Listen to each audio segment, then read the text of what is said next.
नमस्कार दोस्तों, विद्याशक्ति एजुकेशन के ऑनलाइन प्लेटफॉर्म पर सभी मित्रों का हार्दिक स्वागत और अभिनंदन है। दोस्तों, हम पढ़ रहे हैं मानव परिसंचरण तंत्र के बारे में और मानव परिसंचरण तंत्र का ये आज लास्ट वीडियो है या आखिरी क्लास है। ठीक है, तो इस अंतिम क्लास में आज अपन क्या पढ़ेंगे, हम तीन महत्वपूर्ण बिंदु के बारे में अपन पढ़ेंगे। एक तो पढ़ेंगे दोहरा रक्त परिसंचरण, ठीक है, डबल ब्लड सर्कुलेशन जो कि मनुष्य में पाया जाता है। इसके अलावा दूसरा पॉइंट अपन पढ़ेंगे लसिका तंत्र। किसके बारे में? लसिका तंत्र के बारे में पढ़ेंगे। ठीक है, जो लिम्फेटिक सिस्टम होता है वो क्या होता है। ठीक है, और एक अपन पढ़ेंगे हृदय और परिसंचरण तंत्र संबंधी प्रमुख रोग कौन कौन से होते हैं, तो उनके बारे में अपन पढ़ेंगे। तो ये तीन महत्वपूर्ण बिंदु आज के हमारे स्टडी पॉइंट है। तो इन तीन पॉइंटों के बारे में अपन महत्वपूर्ण रूप से चर्चा करेंगे। सबसे पहले अपन देखते हैं डबल ब्लड सर्कुलेशन क्या होता है, दोहरा रक्त परिसंचरण है वो क्या होता है। ठीक है, तो दोहरे रक्त परिसंचरण का मतलब क्या होता है। कल वाली जो क्लास थी उसमें मैंने आपको हृदय चक्र के बारे में बताया था। किसके बारे में? हृदय चक्र, या जिसको अपन कहते हैं कि हृदय की क्रिया विधि या क्रिया प्रणाली, हृदय कैसे काम करता है उसके बारे में मैंने समझाया था, डिटेल से विद डायग्राम समझाया था। तो यदि आपने वो क्लास नहीं देखी है तो बायोलॉजी की प्लेलिस्ट में जाके वो क्लास आप जरूर देखें। साथ ही साथ चैनल पर नए हो तो चैनल को लाइक और सब्सक्राइब जरूर करें। ठीक है, और बेल वाले आइकन को प्रेस कर लेना ताकि जैसे ही मैं कोई वीडियो अपलोड करूं उसका नोटिफिकेशन आपको हाथों हाथ मिल जाए। तो दोहरे रक्त परिसंचरण में अगर अपन बात करें तो इसकी जो स्टार्टिंग होगी वो हृदय से होगी। किससे होगी? हृदय से होगी। ठीक है, तो कल मैंने आपको हृदय के बारे में बताया था। अब मैं वापस डायग्राम नहीं बना रहा हूं, मैं सीधा शॉर्ट में समझा रहा हूं। ठीक है, डायग्राम बनाने की कोई आवश्यकता नहीं है। ठीक है, हृदय की अगर अपन बात करें तो हृदय क्या करता है, ऊपर की ओर होता है अपने फेफड़े मान लो। ठीक है, और ये इधर है बाकी का शरीर के अंग और ऊतक। ठीक है, अंग मान लो या ऊतक है या कोशिकाएं हैं, ये होती है इस प्रकार से। ठीक है, अब क्या होता है कि हमारे शरीर में होता क्या है कि जितना भी अशुद्ध रुधिर है, अशुद्ध रुधिर वो शिराओं के माध्यम से कहाँ पहुंचता है? शिराओं के माध्यम से अशुद्ध रुधिर आता है हृदय में। कहाँ आएगा? अशुद्ध रक्त। अशुद्ध रक्त, अशुद्ध रक्त का मतलब है CO2 युक्त रक्त। कैसा रक्त है? CO2 युक्त। कैसा? CO2 युक्त, या जिसको अपन बोलते हैं विऑक्सीजनित रक्त। तो ये विऑक्सीजनित या CO2 युक्त जो रक्त है वो अंगों, ऊतकों या कोशिकाओं के द्वारा कहाँ पहुंचता है? हृदय में। और इसको कौन लाएगी? शिराएं। कौन लाएगी? शिराएं लाती है। अब ये जो हृदय है इस रक्त को शुद्ध होने के लिए कहाँ भेज देता है? फेफड़ों में भेज देता है। कहाँ भेज देगा? फेफड़ों में भेज देगा।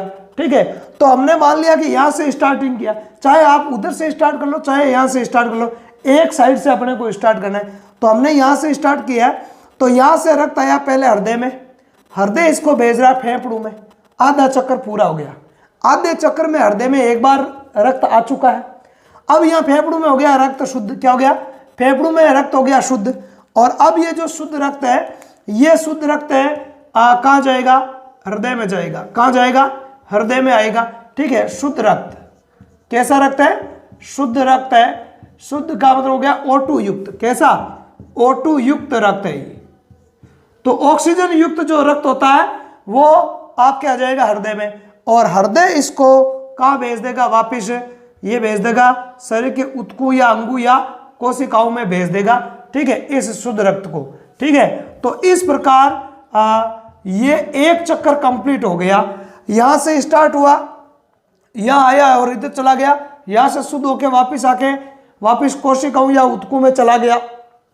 तो एक हृदय चक्र में, एक हृदय चक्र में रुधिर है वो हृदय में कितनी बार आ रहा है? 2 बार आ रहा है। कितनी बार आ रहा है? 2 बार आ रहा है। इसी को अपन बोलते हैं डबल ब्लड सर्कुलेशन या दोहरा रक्त परिसंचरण। क्या बोलते हैं इसको? डबल ब्लड सर्कुलेशन या दोहरा रक्त परिसंचरण है वो इसी को कहा जाता है। मतलब हमारे हृदय में या एक हृदय चक्र में हृदय में रुधिर 2 बार आता है।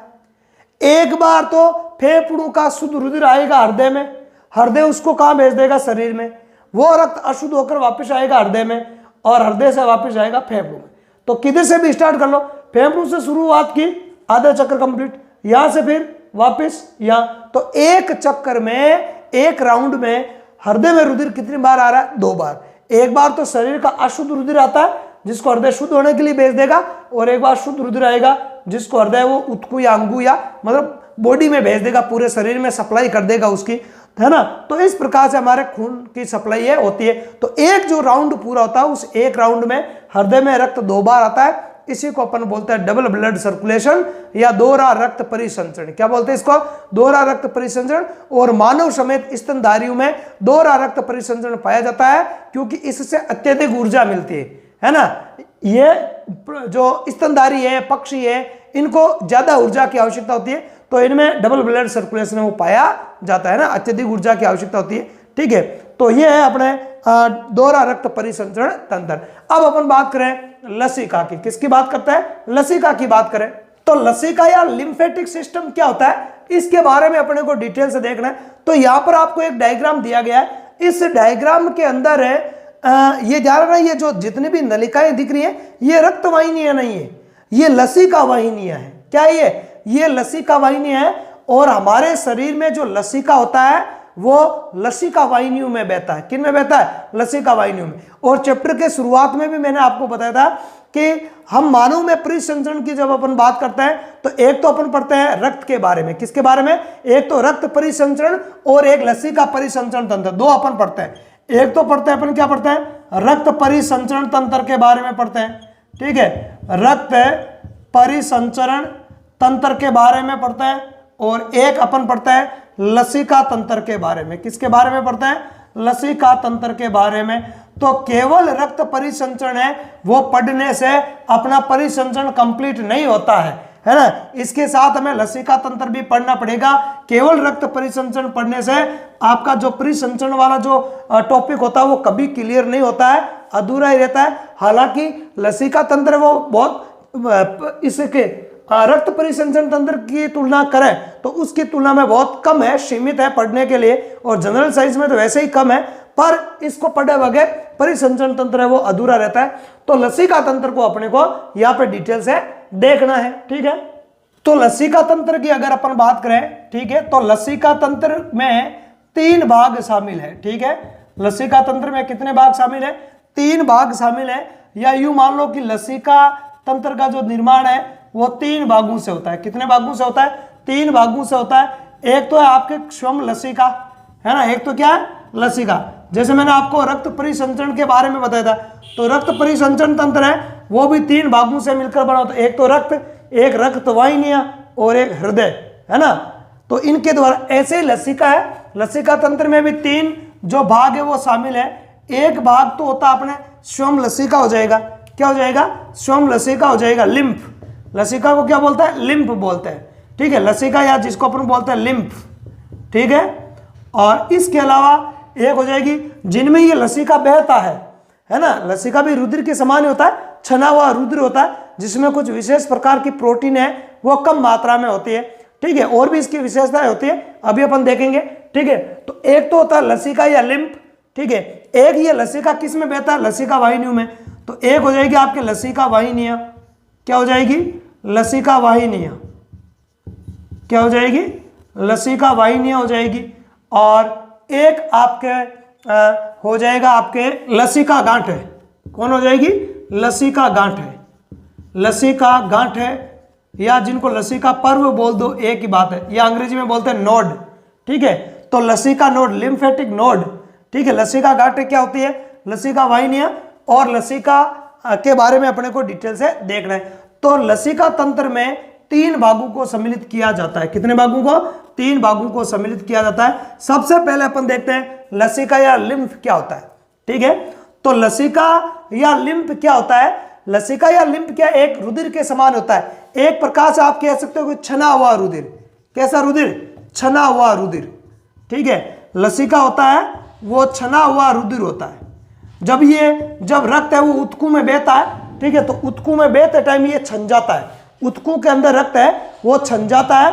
ठीक है, और प्लाज्मा के जैसा पदार्थ रहता है शेष। ठीक है, हालांकि प्लाज्मा से भिन्न होता है, ध्यान रखना है। रक्त अलग चीज है, प्लाज्मा अलग है और लसिका अलग है।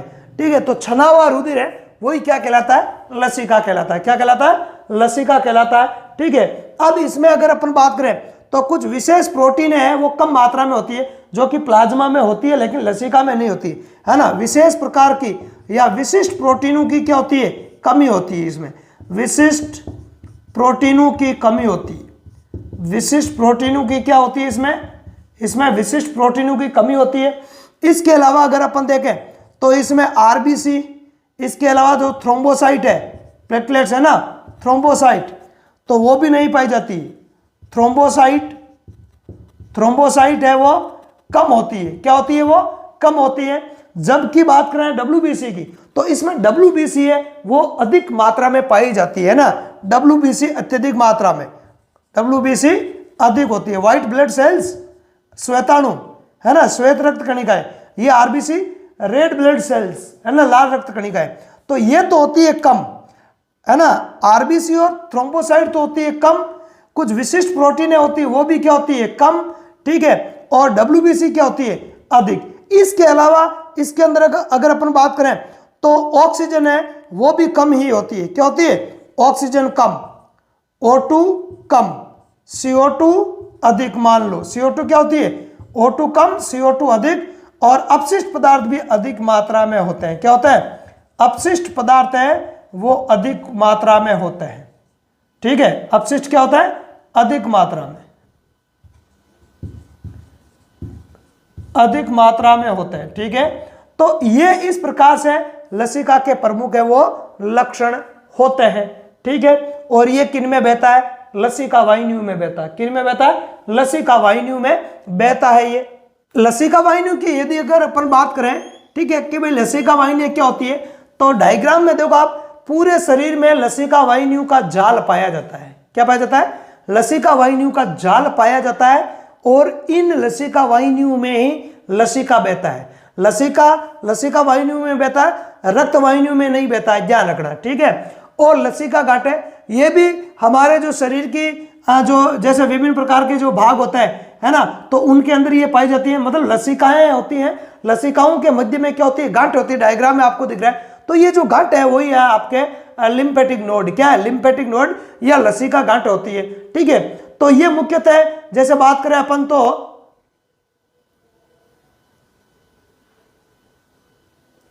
सिर है, गर्दन है, बगल है, इन भागों में ये ज्यादा पाई जाती है ना। सिर में लसिका गांठ होती है, गर्दन में गर्दन है या गर्दन है, बगल है ना, बगलू में, ठीक है। इसके अलावा जननांगी जो क्षेत्र होता है उनमें भी लसिका गांठें वो पाई जाती है, ठीक है। तो ये लसिका गांठें और लसिका वाहिनी जिनमें लसिका बहता है और ये लिम्फ, ये मिलकर लसिका तंत्र का निर्माण करते हैं। आगे बात समझ में।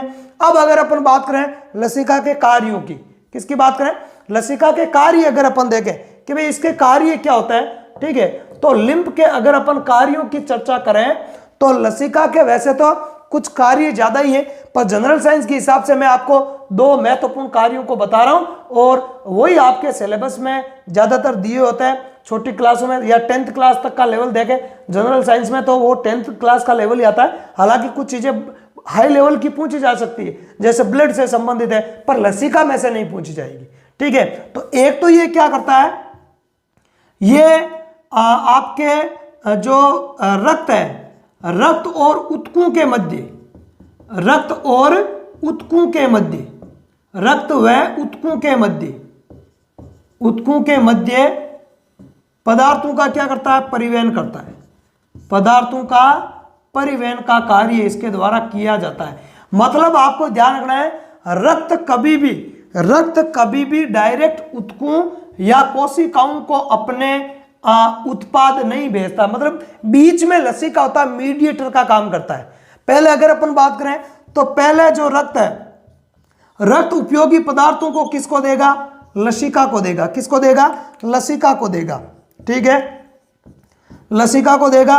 और लसिका उन पदार्थों को कहां भेजेगी, उनको उत्कु या अंगु को देगी। ठीक है, उत्कु या उत्कु की कोशिकाओं को दिए जाएंगे। आगे पास और उत्कु में जो अपशिष्ट पदार्थ बनता है कोशिकाओं में वो दिए जाएंगे लसिका को, और लसिका किस में डाल देगी? उसको रक्त में डाल देगी। और रक्त किस में बहता? धमनी और शिरा में। तो ये लसिका किस में डालेगी? उसको शिरा में डालेगी। किस में डालती है? ध्यान रखना हमेशा शिरा। लसिकाएं होती हैं इनमें अपशिष्ट ज्यादा होता है, और लसिका हमेशा जो भी इसमें पदार्थ होता है उनको अंगू से हृदय की ओर ले जाती है, न कि हृदय से अंगू की ओर ले जाती है। ठीक है, तो शिराएं किस में बहती है? शिराओं के बहने की दिशा क्या होती है?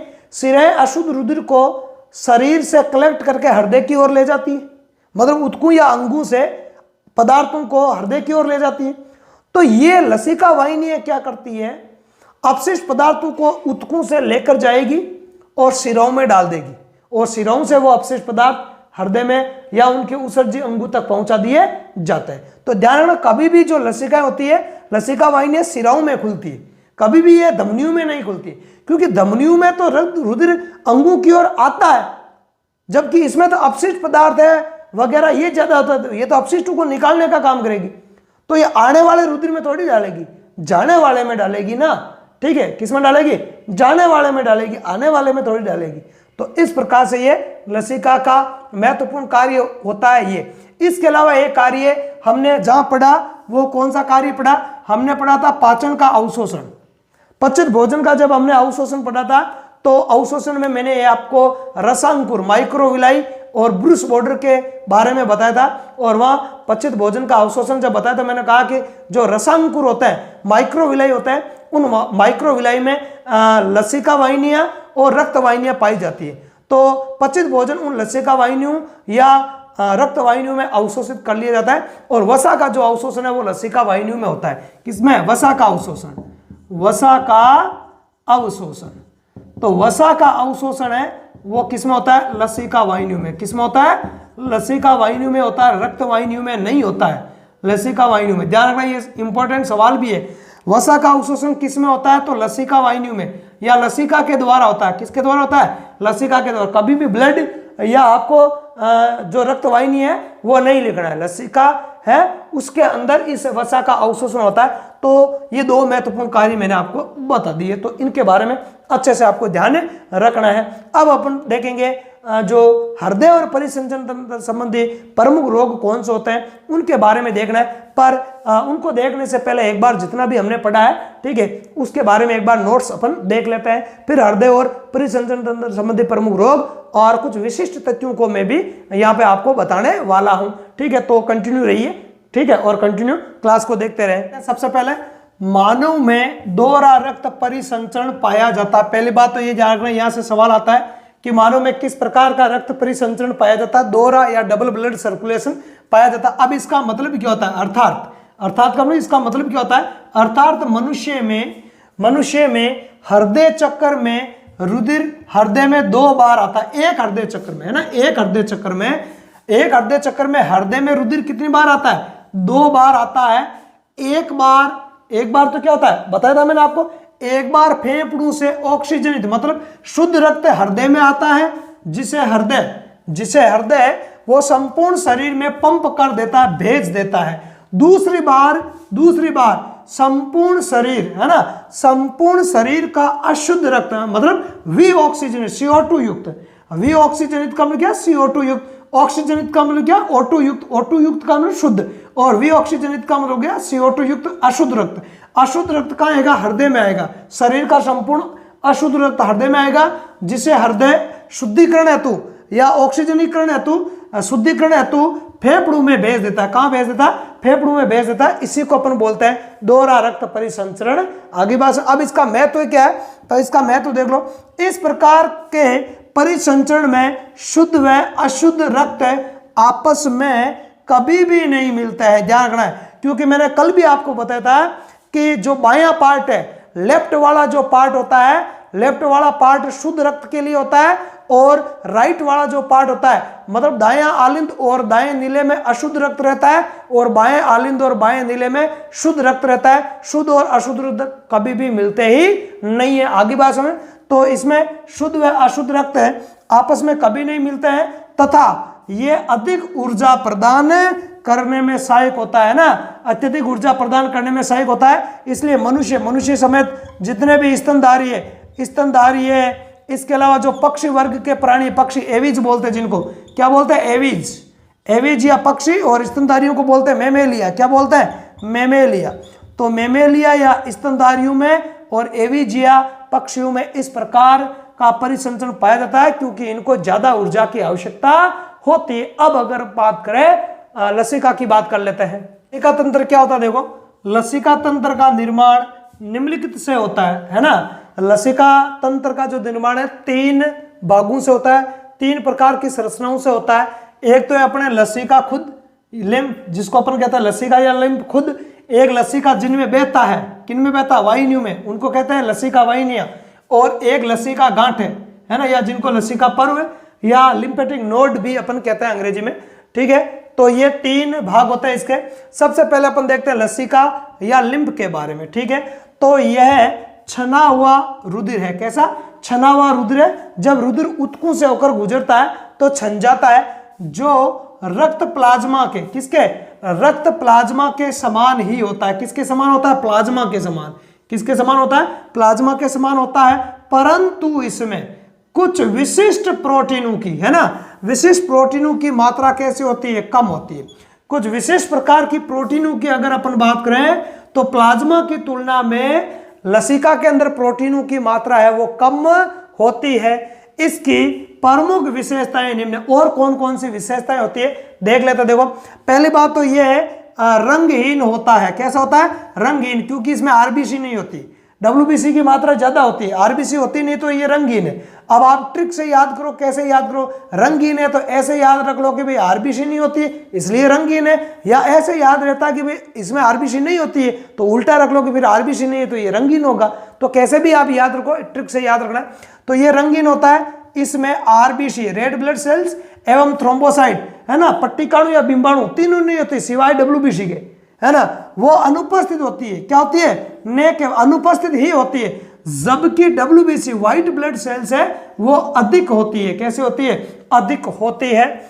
इसमें प्रोटीन, पोषक पदार्थ व O2 की मात्रा कम होती है। उपयोगी पदार्थ इसमें कम ही होते हैं, ये हमेशा ही ध्यान रखना है। इनमें वेस्टेज ज्यादा होता है, ट्रिक याद रखो तो, क्योंकि ये वेस्ट पदार्थों को ऊतकों या अंगों से लेकर जाता है, सिराओं में डाल देता, और सिराएं उनको हृदय में डाल देती। आई बात सुने, हृदय में ले जाते और हृदय से फिर वो उत्सर्जी अंगों तक पहुंचा दिया जाता है उसको। इसलिए इसमें अपशिष्ट ज्यादा हो गए, उपयोगी पदार्थ कम होंगे। तो ऑक्सीजन उपयोगी है, कम होगी। पोषक पदार्थ उपयोगी है, ये भी कम होंगे। और प्रोटीन उपयोगी है तो ये भी क्या होंगे, कम होंगे। तो उपयोगी पदार्थ है वो इसमें क्या होता है, कम होते हैं। जबकि अपशिष्ट या जो उत्सर्जी पदार्थ होते हैं वो लसिका में क्या होता है, अधिक मात्रा में होते हैं। किसमें होते हैं, अधिक मात्रा में होते हैं। अपशिष्ट या उत्सर्जी पदार्थ है वो अधिक मात्रा होती है इनकी। आगे बात, तो इनकी मात्रा अधिक होती है। तो लसिका अपने कंप्लीट हो गया है। अब बात करें लसिका वाहिनी और लसिका गांठों की। आगे है, जिन नलिकाकार संरचनाओं में लसिका या लिम्फ बहता है उन्हें लसिका वाहिनियां कहते हैं। ठीक है, जो भी नलिकाकार संरचनाएं हैं जिनमें लसिका बहता है उनको अपन लसिका वाहिनियां कहता है। ठीक है, आगे देखें, ये सिराओं के समान, किसके समान, सिराओं के समान नलिकाएं हैं, क्योंकि सिराओं में भी अशुद्ध रुधिर बहता है। और हालांकि इनमें रुधिर न बहकर इनमें क्या बहता है, लसिका बहता है। और सिराओं में जो रुधिर बहता है वो अंगों से हृदय की ओर जाता है, और इनमें भी जो लसिका बहता है वो अंगों से हृदय की ओर ही ले जाया जाता है।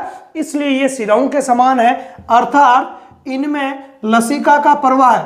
लसिका का प्रवाह है अंगों या ऊतकों से, किनसे, अंगों या ऊतकों से हृदय की ओर होता है। लसिका वाहिनियां सिराओं में खुलती है। कहाँ खुलती है, ये सिराओं में खुल जाती है। ठीक है, आगे बात सुनो। आगे अपन देखें लसिका गांठों के बारे में देखते हैं, या लसिका पर्व क्या होता है। देखो, तो लसिका वाहिनियों में जगह जगह क्या होती है, गांठें होती है। लसिका वाहिनियों में जगह जगह गांठें होती है। अभी आपने पहले डायग्राम भी देखा था, ठीक है, जिसमें जगह जगह गांठें थी। तो उन गांठों को क्या बोलते हैं, उनको बोलते हैं लसिका गांठें। क्या बोलते हैं, लसिका गांठें कहते हैं। लसिका गांठें कहाँ कहाँ होती है, सिर, गर्दन, बगल आदि में पाई जाती है। ठीक है, और रिवर्स करके आप उस डायग्राम को देख सकते हो कि लसिका गांठें वो कहाँ कहाँ पाई जाती है। अब अपन देखते हैं लसिका के कार्य क्या है। ठीक है, तो एक तो यह रक्त एवं ऊतकों के मध्य पदार्थों का क्या करता है, परिवहन करता है। ध्यान रखना, मैंने पहले कहा मीडिएटर का काम करता है। हमारा जो ब्लड होता है वो डायरेक्ट ऊतकों या कोशिकाओं के संपर्क में नहीं होता है। ऊतक या कोशिका अपशिष्ट पदार्थ देंगी लसिका को और लसिका रुधिर में डाल देगा। ठीक है, और इसके अलावा जो रक्त है वो लसिका को पदार्थ देगा और वो उसको कोशिकाओं को दे देगा। तो मीडिएटर का काम करता है, मध्यस्थ का काम करता है। आगे, पचित वसा का अवशोषण लसिका वाहिनियों द्वारा ही होता है। किसके द्वारा, लसिका वाहिनियों के द्वारा। और ये जो पॉइंट है वो पाचन वाले में से भी है, ये पॉइंट पाचन में भी आता है, इसलिए ये इंपॉर्टेंट होता है जान। इससे कई बार क्वेश्चन आया हुआ है कि वसा का अवशोषण किस में होता है, रक्त में होता है, लसिका में होता है, प्लाज्मा में होता है, किस में होता है, तो लसिका में होता है। ये सवाल आया हुआ भी है क्योंकि ये दो जगह आता है, एक तो लसिका तंत्र में भी आता है और एक पाचन में भी आता है, इसलिए ये सवाल आया हुआ है। ठीक है, तो आगे अपन देखें हृदय और परिसंचरण संबंधी प्रमुख रोग कौन कौन से होता है। बहुत सारे रोग है पर प्रमुख रोगों के बारे में भी अपन यहाँ देखेंगे। ठीक है, तो हृदय और परिसंचरण संबंधी जो प्रमुख रोग होते हैं उसमें से कुछ प्रमुख रोगों को मैंने लिया। इसके अतिरिक्त जो है वो आपके ज्यादा नहीं पूछे जाते हैं। तो इनमें से अगर अपन बात करें तो सबसे पहले अपन देखें उच्च रक्तचाप के बारे में। किसके बारे में, उच्च रक्तचाप के बारे में। हाइपरटेंशन जिसको बोलता है हाइपरटेंशन, तो नॉर्मल अपना जो रक्तदाब होता है वो कितना होता है उसको देखो, रक्तदाब जो नॉर्मल जो रक्तदाब होता है वो 120/80 होता है। डॉक्टर इसी भाषा में लिखा देता है। यदि ऑप्शन में ये आता है कि मानव रक्तदाब होता है तो एक ऑप्शन में आता है आपके 120/80, दूसरे ऑप्शन में आता है आपके 80/120। ठीक है, तो ये गलत होगा। करेक्ट है जो डॉक्टरी जो स्लिप होते हैं उसमें देख लेना, लिखने का तरीका ये होता है 120/80। ठीक है, तो अभी मैं इनके बारे में बताऊंगा। 120 और 80, तो ये रक्तदाब नॉर्मल होता है। ठीक है, धमनियों के अंदर दाब होता है। कब होता है, अनुशीतलन, जब धमनियों के अंदर अनुशीतलन की प्रक्रिया होती है तो उस टाइम जो उत्पन्न जो दाब है उसको बोलते हैं अनुशीतलन दाब। क्या बोलता है, अनुशीतलन दाब। ठीक है, और एक जब होता है धमनियों में संकुंचन के दौरान जो उत्पन्न दाब है उसको बोलते हैं अपन संकुंचन दाब। तो इसका मान 120 होता है, अनुशीतलन दाब का मान 80 mmHg के बराबर में होता है। ठीक है, तो अब बात करें अपन आगे, तो हाइपरटेंशन में क्या होता है, ये जो ब्लड प्रेशर है वो बढ़ जाता है, ब्लड प्रेशर है वो बढ़ जाता है और ये हो जाएगा आपके 140/90 हो जाएगा। कितना हो जाएगा, 140/90 हो जाएगा। तो यही आपका है उच्च रक्तचाप होता है। ठीक है, इनकी वजह है वो बहुत कुछ हो सकती है, बहुत सारी वजह हो सकती है, पर वजह को, कारणों को अपने को यहाँ नहीं देखना है। अगला है हृदय धमनी रोग, CAD। कौन सा, CAD। तो इस CAD में क्या होता है, आपके CAD में जो धमनियां वगैरह होती है ना, तो उसके अंदर क्या होता है, कैल्शियम वगैरह ऐसे लवण जमा हो जाते हैं ना, कैल्शियम के लवणों का जमाव, कैल्शियम लवणों का जमाव है ना, कैल्शियम लवणों का क्या होता है, जमाव हो जाता है, जिसके कारण वो जो होती है अवरुद्ध हो जाती है नलिकाएं। ठीक है, धमनियां है वो अवरुद्ध हो जाती है। ठीक है, उसको बोलते हैं हम CAD।